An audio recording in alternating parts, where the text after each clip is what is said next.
Hello everyone, welcome to M.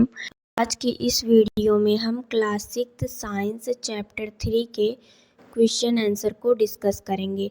पिछले video में हमने क्वेश्चन 3 तक कंप्लीट कर लिया था। आज हम उसके आगे कंटिन्यू करेंगे। क्वेश्चन नंबर 4, सभी स्वादिष्ट खाद्य पदार्थ आवश्यक रूप से स्वास्थ्यप्रद नहीं होते और सभी पौष्टिक खाद्य पदार्थ सदैव आनंददायक नहीं होते। कुछ उदाहरणों के साथ अपने विचार साझा करें। अब इस क्वेश्चन में क्या कहा गया है कि जितने भी स्वादिष्ट खाद्य पदार्थ हैं, ज़रूरी नहीं है कि वो हमारे स्वास्थ्य के लिए भी अच्छे हों, और जितने भी ऐसे खाद्य पदार्थ हैं जो हमें खाने में अच्छे नहीं लगते, तो ज़रूरी नहीं है कि वो हमारे स्वास्थ्य के लिए भी अच्छे ना हो। तो एग्ज़ाम्पल देके आपको बताना है। आंसर देखते हैं अब। मेरा विचार है कि सभी स्वादिष्ट खाद्य पदार्थ आवश्यक रूप से स्वास्थ्यप्रद नहीं होते और सभी पौष्टिक खाद्य पदार्थ सदैव आनंददायक नहीं होते। कुछ उदाहरण। अब ऐसे कौन से खाद्य पदार्थ हैं जो स्वादिष्ट तो हैं लेकिन हमारे स्वास्थ्य के लिए अच्छे नहीं होते हैं, उनको देखेंगे हम। स्वादिष्ट लेकिन स्वास्थ्यप्रद नहीं होते। अब कुछ लोग पिज़्ज़ा बर्गर देखते ही तुरंत खाने लगते हैं, तो देखिए यहाँ ये बच्चा भी वैसे खा रहा है। वाह, बर्गर, पिज़्ज़ा और चिप्स बहुत स्वादिष्ट होते हैं। अब उसके कुछ देर बाद देखिए, लेकिन इनमें अधिक तेल, मसाले और चीनी होती हैं, ये हमारे स्वास्थ्य के लिए अच्छे नहीं होते। कुछ देर बाद इसका पेट दर्द होने लगा, इसलिए इन्हें कम मात्रा में खाना चाहिए। इसलिए क्या करना चाहिए, हमें इन खाद्य पदार्थों को कम मात्रा में खाना चाहिए या फिर खाना ही नहीं चाहिए। अब देखते हैं, कुछ पौष्टिक है लेकिन वो खाने में अच्छे नहीं लगते। पौष्टिक लेकिन सदैव आनंददायक नहीं होते। अब वो कौन कौन से हैं? पालक, करेले या मेथी जैसे खाद्य पदार्थ हमारे स्वास्थ्य के लिए बहुत अच्छे होते हैं, लेकिन इनका स्वाद कुछ लोगों को अच्छा नहीं लगता है। लेकिन फिर भी हमें इन पौष्टिक खाद्य पदार्थों को आदत बनाकर खाना चाहिए, क्योंकि ये हमारे स्वास्थ्य के लिए अच्छे होते हैं। अब निष्कर्ष देखते हैं। हमें ऐसा भोजन चुनना चाहिए जो स्वादिष्ट भी हो और पौष्टिक भी, ताकि हमारा स्वास्थ्य अच्छा रहे और हमें भोजन का आनंद भी मिले। क्वेश्चन नंबर 5, मेदू सब्जियां नहीं खाता लेकिन बिस्कुट, नूडल्स और डबल रोटी, डबल रोटी मतलब सफ़ेद ब्रेड, का आनंद लेता है। उसे अक्सर पेट में दर्द और कब्ज की शिकायत रहती है। इन समस्याओं से छुटकारा पाने के लिए उसे अपने आहार में क्या बदलाव करना चाहिए? अपने उत्तर को विस्तार से समझाइए। इस क्वेश्चन में क्या पूछा गया है कि एक बच्चा है मेदू, वो बिस्किट, नूडल्स, ब्रेड ये सब बहुत ज़्यादा खाता है, जिस वजह से उसका पेट दर्द करता है और कब्ज की शिकायत रहती है। तो वो इन समस्याओं से छुटकारा पाने के लिए अपने आहार में वो कौन सा बदलाव करे, जिससे ये सब जो उसका पेट दर्द है, कब्ज की शिकायत है, ठीक हो जाए। तो हमें ये बताना है। तो चलिए देखते हैं उसे कौन कौन से बदलाव करने हैं अपने आहार में। मेदू को अपने आहार में ताज़ी सब्जियां, फल, दालें और साबुत अनाज जैसे ब्राउन ब्रेड, दलिया, ओट्स शामिल करने चाहिए। फाइबर युक्त भोजन करने से पाचन ठीक रहता है और कब्ज से राहत मिलती है। साथ ही पर्याप्त पानी पीना चाहिए। तो उसे क्या क्या करना चाहिए? उसे ताज़ी सब्जियां, फल, दालें ये सब अपने भोजन में शामिल करना चाहिए। अब कोई भी इंसान अगर डेली नूडल्स, ब्रेड, चिप्स ये सब खा रहा है तो उसकी तबीयत ख़राब हो जाएगी। लेकिन कोई अगर सही से उचित आहार लेता है, पौष्टिक भोजन करता है तो उसकी तबीयत सही रहेगी। अब यहाँ पे देखिए, पहले मेंदू यह खाता था तो उसका क्या होता था, पेट में दर्द, कब्ज की समस्या, थकान महसूस होती थी। लेकिन अब देखिए, अब मेंदू यह खाने लगा तो क्या हो गया, पेट स्वस्थ रहता है, कब्ज से राहत, ऊर्जा और ताजगी बनी रहती है। क्वेश्चन नंबर 6, रेशमा को कम रोशनी में देखने में कठिनाई हो रही थी। चिकित्सक ने उसकी दृष्टि का परीक्षण किया और एक विशेष विटामिन पूरक सप्लीमेंट लेने की सलाह दी। उन्होंने उसे अपने आहार में कुछ खाद्य पदार्थों को सम्मिलित करने की भी सलाह दी। अब इस क्वेश्चन में क्या कहा गया है कि जो रेशमा है उसे कम रोशनी में, यानी कि जब अंधेरा होता है या फिर जब लाइट कम होती है तो उसे देखने में कठिनाई होती है, उसके आँखों से साफ नहीं दिखता है। तो उसने जब डॉक्टर को दिखाया तो डॉक्टर ने उसे कुछ विशेष विटामिन पूरक सप्लीमेंट लेने की सलाह दी और ये भी कहा कि उसे अपने आहार में कुछ खाद्य पदार्थों को भी सम्मिलित करना है। तो ये जो इसमें स्टेटमेंट दिया गया है उसके आधार पे यहाँ पर हमसे 3 क्वेश्चन पूछे गए हैं। का क्या है, वह किस अभावजन्य रोग से पीड़ित है। अभावजन्य मतलब किस पोषक तत्व की कमी से के कारण कौन सा रोग हुआ है उसे। और खा में क्या पूछा गया है, उसके आहार में किस खाद्य घटक की कमी हो सकती है। गा में पूछा गया कुछ खाद्य पदार्थों किन्हीं 4 का सुझाव दें जिन्हें इस समस्या को दूर करने के लिए उसे अपने आहार में सम्मिलित करना चाहिए। तो सबसे पहले हम का को देखेंगे, वह किस अभावजन्य रोग से पीड़ित है। तो चलिए देखते हैं। वह रतौंधी नाइट ब्लाइंडनेस नामक अभावजन्य रोग से पीड़ित है। अब खा क्वेश्चन क्या था, उसके आहार में किस खाद्य घटक की कमी हो सकती है। उसके आहार में किस खाद्य घटक की कमी हो सकती है, अब हम इसको देखेंगे। उसके आहार में विटामिन ए की कमी हो सकती है। हमने पढ़ लिया था पहले ही चैप्टर में कि विटामिन ए की कमी से रतौंधी नामक रोग होता है।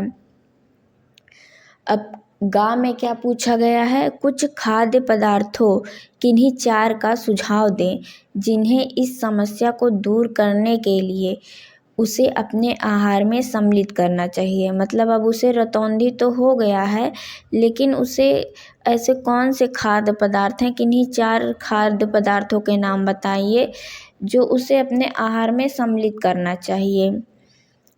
निम्नलिखित खाद्य पदार्थ किन्हीं 4 उसे अपने आहार में सम्मिलित करने चाहिए। कौन कौन से हैं, गाजर, हरी पत्तेदार सब्जियां, पालक आदि, दूध और दुग्ध उत्पाद, दूध, दही, पनीर आदि, और पपीता। और भी बहुत से ऐसे खाद्य पदार्थ हैं जिनमें विटामिन ए अच्छी मात्रा में पाया जाता है। अब एक पॉइंट है नोट में, विटामिन ए की कमी से रतौंधी होती है। विटामिन ए आँखों के लिए बहुत आवश्यक है। तो रतौंधी किस विटामिन की कमी से होती है, विटामिन ए की कमी से होती है और विटामिन ए आँखों के लिए बहुत ही आवश्यक है। क्वेश्चन नंबर 7, आपको निम्नलिखित पदार्थ उपलब्ध कराए जाते हैं। का डिब्बा बंद फलों का रस, ये कुछ इस तरीके से दिखता है। खा ताजे फलों का रस, गा ताजे फल। पोषण की दृष्टि से आप किसे लेना पसंद करेंगे और क्यों।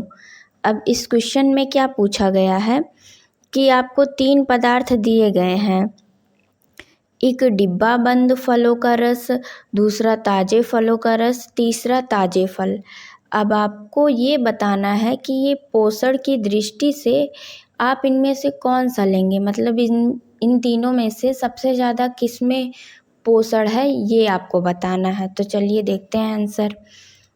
मैं पोषण की दृष्टि से गा ताज़े फल लेना पसंद करूँगा, क्योंकि ताज़े फलों में विटामिन, खनिज, लवण, रेशा, फाइबर और अन्य पोषक तत्व अधिक मात्रा में पाए जाते हैं। ये शरीर को स्वस्थ रखते हैं, रोगों से लड़ने की शक्ति बढ़ाते हैं तथा पाचन क्रिया को भी ठीक रखते हैं।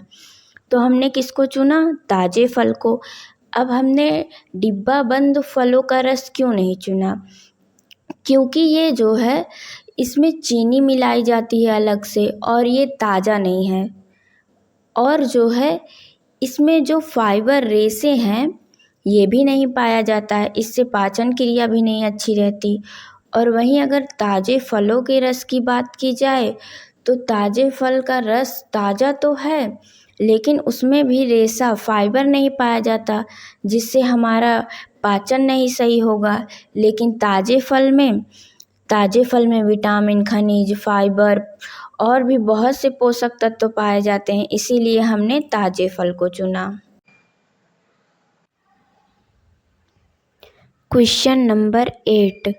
गौरव के पैर की हड्डी टूट गई। उसके चिकित्सक ने हड्डियों को सीधा किया और प्लास्टर लगा दिया। चिकित्सक ने उसे कैल्शियम की गोली भी दी।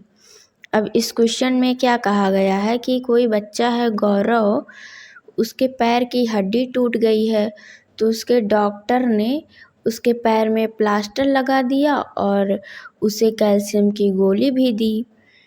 जब वह दूसरी बार दिखाने गया तब चिकित्सक ने उसे कैल्शियम की गोली के साथ विटामिन डी युक्त सिरप भी पीने के लिए दिया।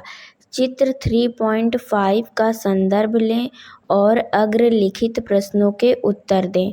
लेकिन जब वो दूसरी बार दिखाने गया तो डॉक्टर ने उसे कैल्शियम की गोली के साथ विटामिन डी युक्त सिरप भी पीने को दिया। तो यहाँ पे जो दिया गया है इसके ज़रिए हमसे 3 प्रश्न पूछे गए हैं। तो चलिए देखते हैं कौन कौन से प्रश्न पूछे गए हैं। सबसे पहले का में क्या पूछा गया है? चिकित्सक ने गौरव को कैल्शियम की गोली क्यों दी? अब कैल्शियम की गोली क्यों दी, चित्र 3.5 का संदर्भ लेना है। तो पहले देखते हैं 3.5 में कैल्शियम के बारे में क्या बताया, क्या कार्य है कैल्शियम का। तो कैल्शियम हमारी अस्थियों और दांतों को स्वस्थ रखता है। तो हमने क्या देखा, कैल्शियम हमारी हड्डियों को और दांतों को स्वस्थ रखता है। उत्तर, चिकित्सक ने गौरव को कैल्शियम की गोली इसलिए दी क्योंकि कैल्शियम हड्डियों और दांतों को मजबूत बनाने में मदद करता है तथा टूटी हुई हड्डी को जल्द जुड़ने में सहायक होता है। तो इस वजह से उन्होंने कैल्शियम की गोली दी। अब दूसरा प्रश्न क्या है? दूसरी बार देखने पर चिकित्सक ने उसे कैल्शियम की गोली के साथ विटामिन डी सिरप भी क्यों दिया? तो जब दूसरी बार देखा तो उन्होंने विटामिन डी सिरप दिया। अब देखते हैं हम विटामिन डी का क्या काम है। तो विटामिन डी क्या करता है? अस्थि और दांतों के स्वास्थ्य के लिए शरीर में कैल्शियम के अवशोषण में सहायक है। तो ये क्या करता है? कैल्शियम को अवशोषित करता है विटामिन डी। उत्तर, विटामिन डी शरीर में कैल्शियम के अवशोषण एब्जॉर्प्शन में सहायता करता है, इसलिए दूसरी बार चिकित्सक ने कैल्शियम की गोली के साथ विटामिन डी सिरप भी दिया ताकि कैल्शियम अच्छी तरह अवशोषित हो और हड्डी जल्दी और सही रूप से जुड़ सके। अब तीसरा प्रश्न क्या है? गांव में चिकित्सक द्वारा दी जाने वाली दवाओं के चयन के बारे में आपके मन में क्या सवाल उठता है? और वो जिस तरीके से दवा दिए हैं वो आपके मन में कोई सवाल उठा तो वो ये बताना है। तो देखते हैं इसका आंसर। मेरे मन में यह सवाल उठता है कि यदि विटामिन डी कैल्शियम के अवशोषण में के लिए आवश्यक है तो चिकित्सक ने पहली बार ही कैल्शियम के साथ विटामिन डी क्यों नहीं दिया? अब ये प्रश्न तो सबके मन में ज़रूर आया होगा। कि जब विटामिन डी कैल्शियम का अवशोषण करता है तो पहले ही दे देना चाहिए था, उसे बाद में क्यों दिया? तो ये सवाल आपके मन में ज़रूर आया होगा। क्वेश्चन नंबर 9, चीनी कार्बोहाइड्रेट का एक उदाहरण है। चीनी का परीक्षण जब आयोडीन विलयन से किया जाता है लेकिन इसका रंग नीला काला नहीं होता है, इसका संभावित कारण क्या हो सकता है? इस क्वेश्चन में आपसे क्या पूछा गया है कि जो चीनी है वो तो एक कार्बोहाइड्रेट का उदाहरण है, लेकिन जब उसका परीक्षण किया जाता है आयोडीन विलयन से तो उसका रंग नीला काला नहीं होता है। ऐसा क्यों है, ये आपको बताना है। तो चलिए देखते हैं इसका आंसर। चीनी कार्बोहाइड्रेट का एक उदाहरण है, लेकिन आयोडीन विलयन से इसका रंग नीला काला नहीं होता क्योंकि चीनी में स्टार्च मंड उपस्थित नहीं होता।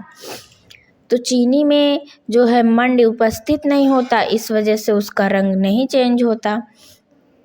आयोडीन परीक्षण केवल स्टार्च की उपस्थिति में नीला काला रंग देता है। चीनी शुगर एक सरल कार्बोहाइड्रेट है, इसलिए इसमें यह अभिक्रिया नहीं होती है। तो ये जो आयोडीन का परीक्षण है ये केवल स्टार्च जब उपस्थित रहता है तभी नीला काला रंग देता है, अगर उसमें नहीं है स्टार्च तो वो नहीं देता है। जैसे यहाँ पे देखिए फिगर से समझिए, चीनी है, आयोडीन विलयन डाला हमने, इसमें स्टार्च नहीं है, कोई नीला काला रंग नहीं होता परीक्षण के बाद। अब तुलना के लिए अब देखिए, स्टार्च मंड को लिया, आयोडीन विलयन, नीला काला रंग होता है। उसके बाद क्या मिला हमें, जब हमने स्टार्च मंड पे डाला आयोडीन विलयन तो हमें नीला काला रंग प्राप्त हुआ। अब निष्कर्ष क्या निकलता है, चीनी में स्टार्च नहीं होता, इसलिए आयोडीन विलयन डालने पर इसका रंग नीला काला नहीं होता। तो मतलब जिसमें स्टार्च उपस्थित होगा जब हम आयोडीन विलयन डालेंगे तो उसका रंग नीला काला हो जाएगा, और अगर स्टार्च नहीं होगा तो उसका रंग नीला काला नहीं होगा। क्वेश्चन नंबर 10, आप रमन के इस कथन के बारे में क्या सोचते हैं? सभी मंड स्टार्च कार्बोहाइड्रेट हैं, लेकिन सभी कार्बोहाइड्रेट मंड नहीं हैं। अपने उत्तर की जांच करने के लिए किसी क्रियाकलाप की योजना का वर्णन करें। अब आपको इस क्वेश्चन में क्या पूछा गया आपसे कि रमन जो है वो उनका कहना है कि सभी मंड स्टार्च कार्बोहाइड्रेट हैं, लेकिन सभी कार्बोहाइड्रेट मंड नहीं हैं। अब आपको उनके इस कथन की जांच करने के लिए आपको क्रियाकलाप करना है, क्रियाकलाप करके आपको आंसर देना है। तो चलिए देखते हैं इसका आंसर। उत्तर, रमन का कथन सही है। स्टार्च मंड, स्टार्च को मंड भी कहते हैं, मंड को स्टार्च भी कहते हैं, दोनों एक ही है, एक प्रकार का कार्बोहाइड्रेट है, इसलिए सभी स्टार्च कार्बोहाइड्रेट होते हैं। लेकिन कार्बोहाइड्रेट के अन्य रूप जैसे शर्करा, चीनी, ग्लूकोज भी होते हैं जो स्टार्च नहीं हैं, इसलिए सभी कार्बोहाइड्रेट स्टार्च नहीं होते। अब क्रियाकलाप से देखते हैं हम। क्रियाकलाप की योजना, 3 नमूने लें, चावल का घोल, आलू का घोल और चीनी का घोल। प्रत्येक नमूने में आयोडीन विलयन की 2-3 बूंदें डालें। जिन नमूनों में स्टार्च होगा उनका रंग नीला काला हो जाएगा।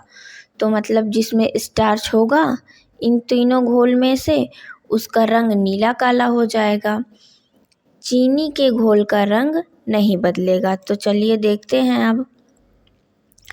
सबसे पहले चावल के घोल में डाला गया आयोडीन विलयन, रंग नीला काला हुआ, स्टार्च उपस्थित है, मतलब चावल में स्टार्च है, अब आलू के घोल में आयोडीन का विलयन डाला गया, रंग नीला काला हुआ, स्टार्च उपस्थित है, यानी कि इसमें भी स्टार्च है।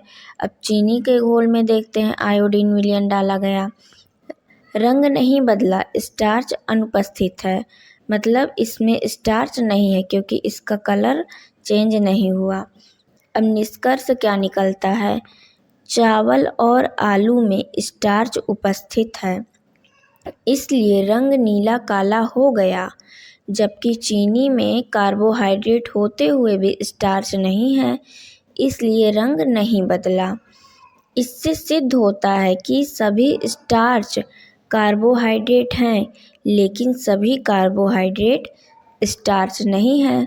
तो रमन का कथन जो है सही था कि सभी स्टार्च जो हैं वो कार्बोहाइड्रेट तो हैं, लेकिन सभी कार्बोहाइड्रेट स्टार्च नहीं हैं। क्वेश्चन नंबर 11, प्रयोगशाला में आयोडीन का प्रयोग करते समय आयोडीन की कुछ बूंदें मिष्टी के मोजे पर तथा उसकी शिक्षिका की साड़ी पर गिरी।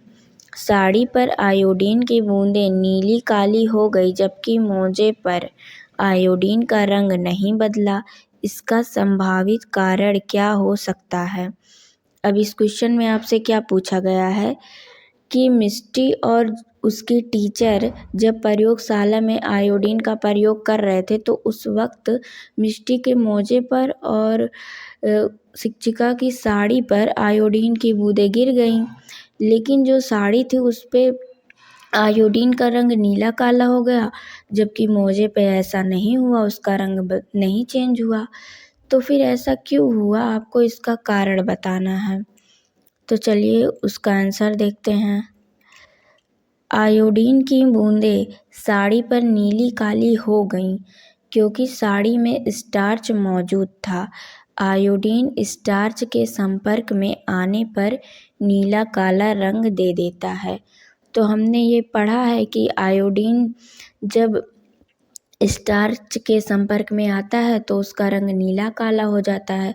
तो हो सकता है कि साड़ी में स्टार्च रहा हो जिस वजह से उसका रंग नीला काला हो गया। अब देखते हैं मोजे पे क्यों नहीं रंग बदला। मोजे पर आयोडीन का रंग नहीं बदला क्योंकि मोजे में स्टार्च नहीं था, इसलिए आयोडीन ने अपना रंग नहीं बदला। तो हो सकता है मोजे में स्टार्च ना हो, इस वजह से आयोडीन ने अपना रंग नहीं बदला।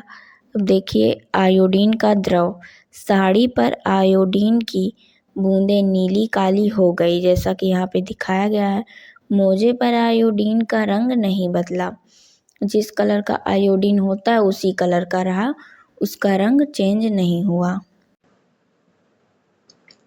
क्वेश्चन नंबर 12, कदन्न को एक स्वास्थ्यप्रद आहार क्यों माना जाता है। स्वास्थ्यप्रद का मतलब जो हमारे स्वास्थ्य के लिए लाभदायक हो। क्या केवल कदन्न खाने से शरीर की पोषण संबंधी सभी आवश्यकताएं पूरी हो सकती हैं, चर्चा करें। अब इस क्वेश्चन में आपसे 2 क्वेश्चन पूछे गए हैं। पहला क्या पूछा गया है कि कदन्न को एक स्वास्थ्यप्रद आहार क्यों माना जाता है, और दूसरा पूछा गया है कि अगर हम सिर्फ कदन्न ही खाएं तो क्या हमारे शरीर की सभी पोषण संबंधी आवश्यकताएं पूरी होंगी। तो इसको चर्चा करना है, मतलब बताना है आंसर कि ऐसा है या नहीं। तो चलिए देखते हैं। कदन्न ज्वार बाजरा रागी आदि में रेशा ऊर्जा विटामिन और खनिज लवण पाए जाते हैं, इसलिए इन्हें स्वास्थ्यप्रद आहार माना जाता है। तो कदन्न में रेशा ऊर्जा विटामिन और भी खनिज लवण पाए जाते हैं, इसलिए इन्हें स्वास्थ्यप्रद आहार माना जाता है, जो हमारे स्वास्थ्य के लिए लाभदायक होते हैं। केवल कदन्न खाने से शरीर के सभी पोषण संबंधी आवश्यकताएं पूरी नहीं होती, इसलिए संतुलित आहार के लिए दाल, दूध, फल और सब्जियां भी खानी चाहिए। तो केवल कदन्न खाने से सभी पोषण संबंधी आवश्यकता पूरी नहीं होती। हम ये मानते हैं कि कदन्न को स्वास्थ्यप्रद आहार कहा गया है, लेकिन सभी पोषण संबंधी आवश्यकता को तो ये नहीं पूरी करता। इसलिए संतुलित आहार के लिए हमें दाल, दूध, फल और सब्जियां भी खानी चाहिए। क्वेश्चन नंबर 13, आपको विलयन का एक नंबर दिया गया है। आप इसके आयोडीन विलयन होने की संभावना की जांच किस प्रकार करेंगे? इस क्वेश्चन में आपसे क्या पूछा गया है कि आपको एक विलयन दिया गया है, अब आपको ये बताना है, जांच करना है कि वो आयोडीन विलयन है या नहीं है। तो आप किस प्रकार से जांच करेंगे ये बताना है आपको। तो चलिए आंसर देखते हैं। नमूने की कुछ बूंदें स्टार्च पर डालेंगे। यदि स्टार्च पर नीला काला रंग बनता है तो यह आयोडीन विलयन है। अब हम ये सभी जानते हैं कि जब हम स्टार्च पर आयोडीन की कुछ बूंदें डालते हैं तो उसका रंग नीला काला हो जाता है। तो हम उस जो विलयन है उसको स्टार्च पर डालेंगे। अगर उसका रंग नीला काला हो जाता है तो हम समझ जाएंगे कि वो आयोडीन विलयन है। अगर नहीं हुआ तो वो आयोडीन विलयन नहीं है। जैसे यहाँ पर डाला गया है, ये नीला काला हो गया तो ये आयोडीन विलयन है। अगर नहीं होता तो वो आयोडीन विलयन नहीं होता। तो आज की क्लास को हम यहीं पर एंड करते हैं। मिलते हैं अपने नेक्स्ट वीडियो में एक नए टॉपिक के साथ।